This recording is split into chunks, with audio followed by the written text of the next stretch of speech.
Hay veces que muchas de nuestras ideas nacen con un fin y durante su realización giran hacia otros horizontes.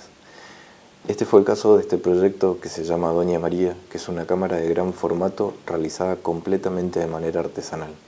Está realizada a partir de maderas recicladas, objetos de uso común, y en el caso del lente se hizo a partir de una lupa de uso escolar y una impresora 3D. En este video te invito a que conozcas cómo fue el proceso de realización de este proyecto. Este proyecto de Doña María arranca más o menos en el año 2015, 2016 más o menos. En realidad fueron dos proyectos los que arrancaron en simultáneo. Uno es Doña María y el otro es Abuelita Úrsula, que es una cámara minutera, que en otro video mostraré cuál fue el resultado del proceso y cómo se trabaja con esa cámara. Arrancan los dos proyectos en simultáneos. El de Abuelita Úrsula sí era un proyecto que sabía que podía dar resultados funcionales, es decir, que podía fabricar esa cámara minutera y que iba a funcionar. Pero en el caso de Doña María tenía varias complicaciones técnicas. La principal sobre todo era conseguir los objetivos. Para una cámara de ese tamaño, conseguir lentes que entreguen ese tamaño de imagen era muy complicado. Son lentes muy antiguos y además son muy caros. Y para mi economía era prácticamente imposible. Entonces arrancó un proyecto donde la quise armar más que nada como un objeto de decoración para tenerla ahí, una cámara de fuelle grande, basándome en ideas que iba viendo en internet, hacer un primer modelo. El problema fue de este primer diseño era que los respaldos, tanto el frontal como el trasero, al estar sujetos sobre arcos que permitían dos movimientos, los de paneos horizontales y verticales, también la regulación en la altura generaba mucha inestabilidad en lo que era la base de la cámara, con la cual se montaba sobre un trípode.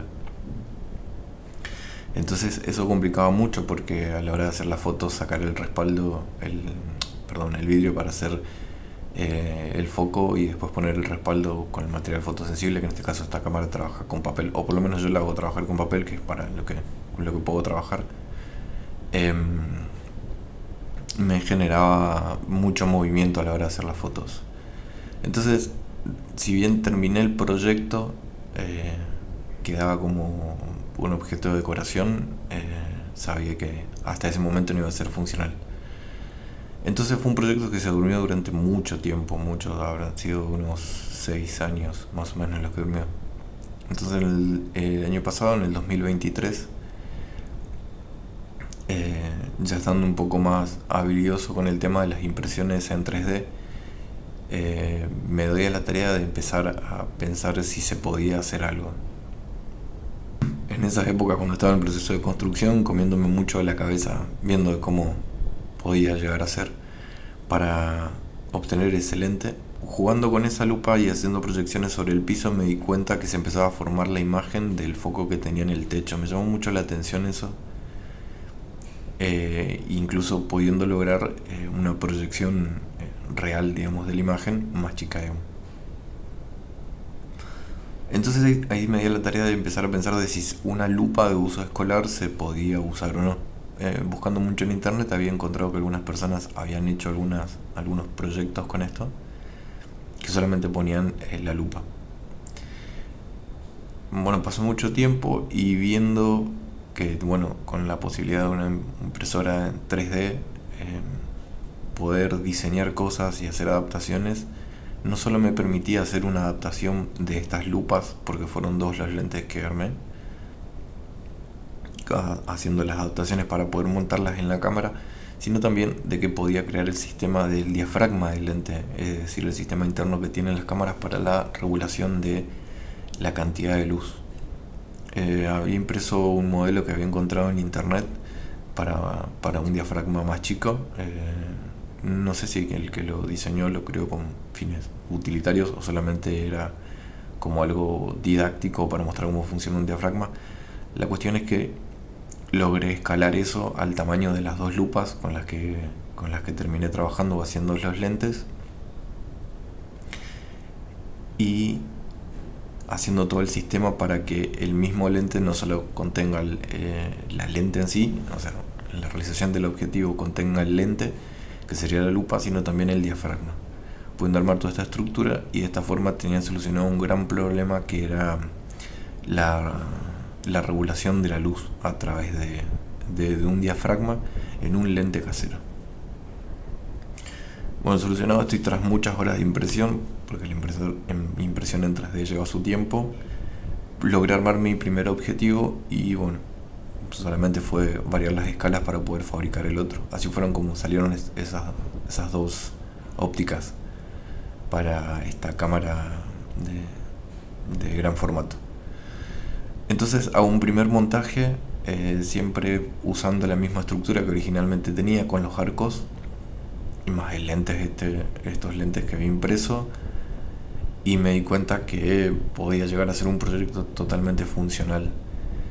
Ahí me encontré con otro problema, que era el tema del fuelle. Originalmente el fuelle, como era más estético para un adorno que funcional, se lo había hecho con un papel, con una tipo, sí, papeles, tipo papel felpa.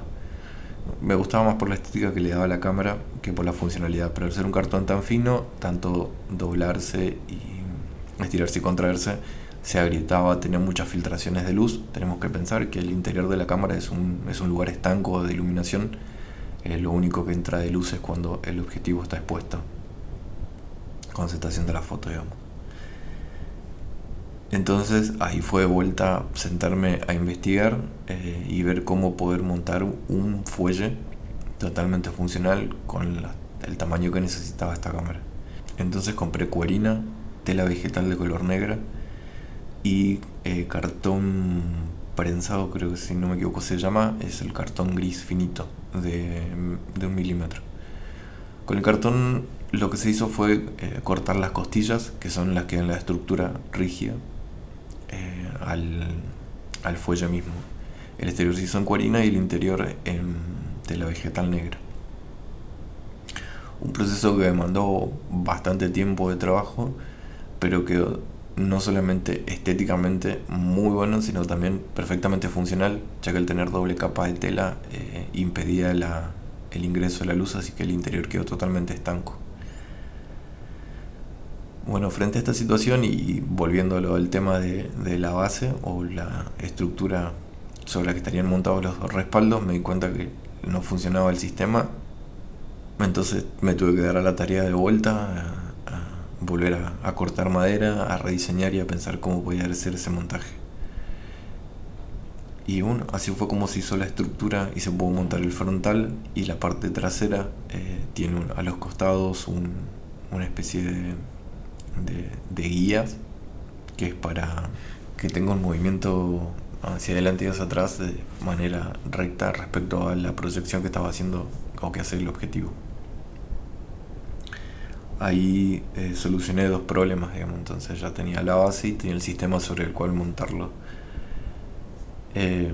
Dos cuestiones más sobre las que tenía a tener en cuenta era: uno, el vidrio sobre el que se hace, el vidrio que se usa para enfoque es un vidrio esmerilado, y como quería que sea todo casero podría haber comprado el vidrio esmerilado, pero en mi casa tenía un cuadro, un portarretrato grande, entonces con lija, agua y mucha paciencia me di a la tarea de esmerilar ese vidrio para que quede una superficie esmerilada, una superficie rugosa sobre la cual se proyecta la imagen y así poder hacer foco. El otro problema con el que me iba a encontrar era el tema del portaplaca, que es el lugar donde va montado el papel fotosensible en este caso. Como la cámara originalmente no se diseñó teniendo en cuenta dimensiones de los papeles, porque los papeles suelen venir con dimensiones ya armadas, la única idea que yo tenía era que se pueda sacar fotos de un tamaño de hasta una hoja A4. Esa fue mi idea y en eso me basé básicamente. Entonces tuve que armarlo también de manera casera. Como yo soy de Resistencia y mis herramientas o las cosas que tengo para fabricar se encuentran en Florencia, en Santa Fe, que es donde mi mamá, se me complicaba viajar de seguido para hacer esos trabajos, entonces recurrí al cartón prensado. En este caso fue de 5 milímetros, si no me equivoco, con lo cual logré armar el portaplacas en el cual se puede montar el papel para después poner en la parte posterior a la hora de hacer las fotos. Bueno, solucionado todo esto me encontraba con el tercer problema, que es el peso de la cámara. Es una cámara muy pesada, muy pesada. Entonces montarlo en el trípode que tenía para fotografía era prácticamente imposible. La primera estructura que había armado sí lo logré montar, pero quedaba bastante inestable. Entonces era todo un tema montarlo sobre eso. Así que tuve que rediseñar y fue como armé esta estructura sobre la que la cámara está básicamente asentada, le da mucha más resistencia y estabilidad. Incluso entre las cosas caseras que también tiene la cámara, hasta las tapas de los lentes, como son todo casero y armado, las dimensiones de acuerdo a los objetos o las cosas con las que tenía, en este caso las lupas, fabricar las tapas también fue un tema a resolver. En este caso también están completamente realizadas en cartón prensados y forradas en cuero, con su posterior lustrado para que quede estéticamente mucho más linda. En el frente de la cámara resaltan dos elementos. Uno es el nombre, Doña María, ese es el nombre de mi abuela paterna. Y abajo hay una silueta de un gatito negro. Ese gatito es Miguelina, esa gatita es Miguelina, que en los videos en los que fui compartiendo de lo que fue el proceso, se la suele ver siempre. Bueno, espero que ver este video, este proceso de esta fabricación, los haya en principio entretenido, segundo hayan quizás aprendido algo nuevo. Me ayudan muchísimo si comparten el video. Y nada, en próximos videos la idea es seguir presentando este proyecto, mostrando el proceso de realización de fotografías, e incluso también mostrar la otra cámara que la tengo fabricada en su segunda versión. En este caso no sería Doña María, Abuelita Úrsula, sino La Becha, que es otra cámara minutera, es como una actualización de la anterior. Porque todo este proceso fue práctica y error. Si bien había mucha información en internet, mucho me lo aprendí cometiendo errores, volviendo a cortar madera, volviendo a sacar fotos, y es un proceso muy educativo y de aprendizaje constante.